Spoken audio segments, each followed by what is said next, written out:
Gregory Smart while she visited New Hampshire over Christmas break in 1986. They formed a serious relationship in February 1987 and married 2 years later, with Gregory moving to Florida to live with Pamela during her senior year.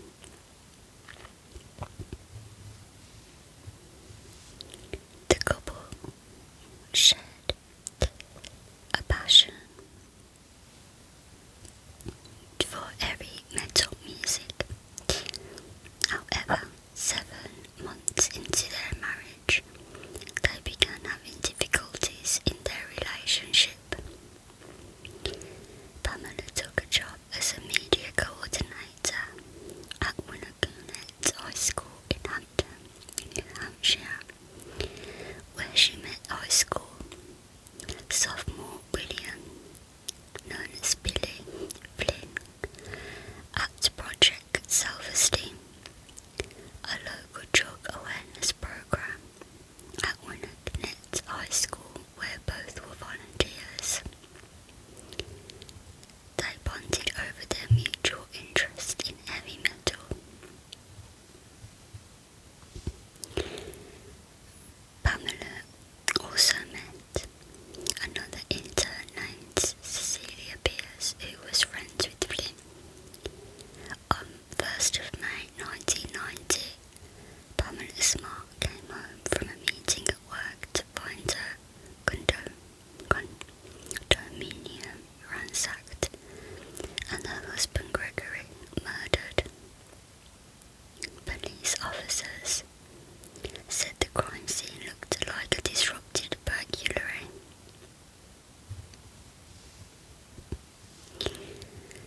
Smart was later accused of seducing a 15-year-old Flynn and threatening to stop having sex with him unless he killed her husband.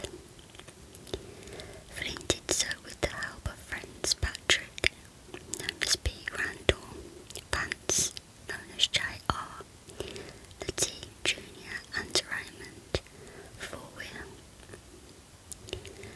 During the investigation, Lateen's father brought a 38 caliber pistol he had found in the house to the police, believing it might have been the murder weapon.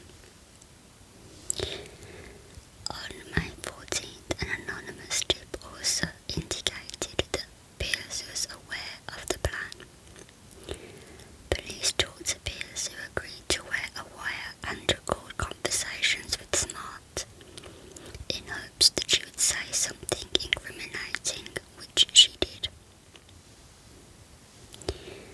On August 1st, 1990, Detective Daniel Pelletier approached Smart in her school's parking lot.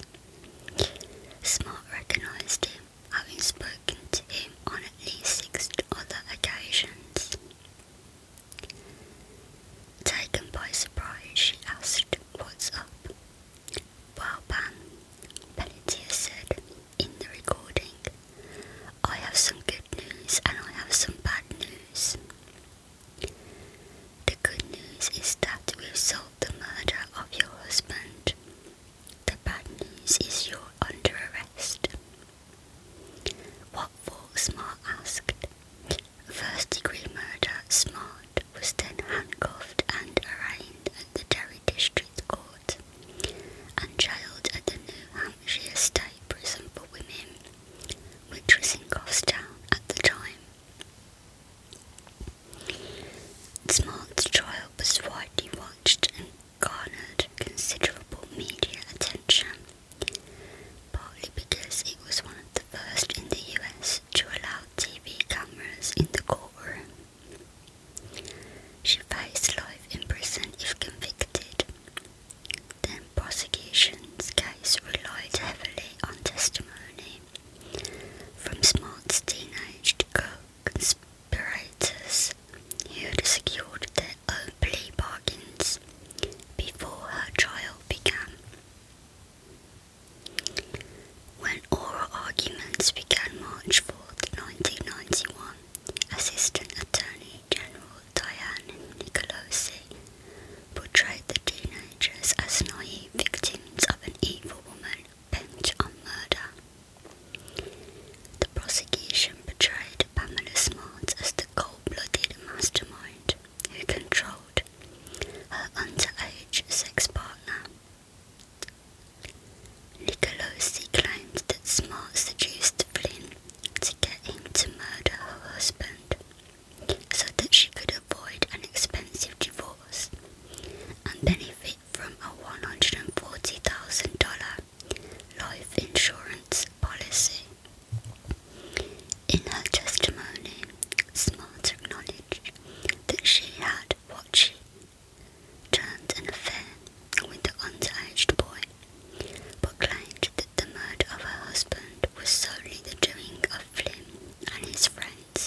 transfer.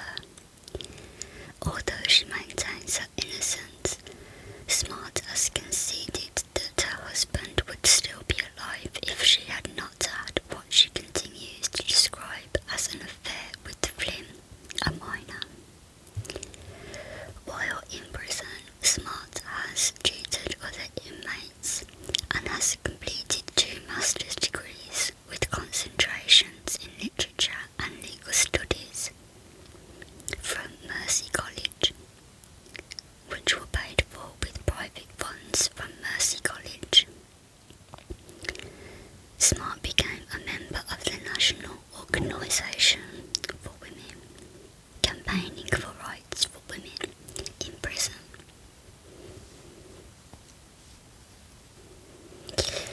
In October 1996, Smart was severely beaten by fellow inmates Mona Graves and Garnier Miller. This resulted in the insertion of a plastic plate in the left side of her face. The 2 inmates beat Smart after they accused her of snitching on them about their prison relationship. Graves and Miller were convicted of 2nd-degree assault in the attack on Smart at Bedfordshire Hills Correctional Facility, and were subsequently transferred to separate prisons. As a result of the beating, she takes medication for chronic pain and sometimes thinks of suicide. Her counsellor, Dr. Eleanor Pam, says that she has many dark days. Smart says she still keeps track of Flynn because she regards him as being the key to her freedom. He is one of the few people that could actually get me out of here by coming forward and telling the truth, but he's never going to do that, said Smart. In 2003, photos of a scantily clad Smart were published in the National Enquirer. She filed a complaint against the prison and was placed in solitary confinement for 2 months. Smart sued, claiming that the photos were taken by a prison guard who had raped her, but the lawsuit was dismissed. In 2004, Smart and fellow inmate Caroline Warmers sued officials at Bedford Hills, claiming sexual harassment and sexual assault by a corrections officer, who they said coerced them into posing for the suggestive pictures published in 2003. On November 5th, 2009, a US District Court judge approved a $23,875,000 judgment to Smart from the state of New York. Smart received $8,750, while her attorney received the remaining balance for attorney fees.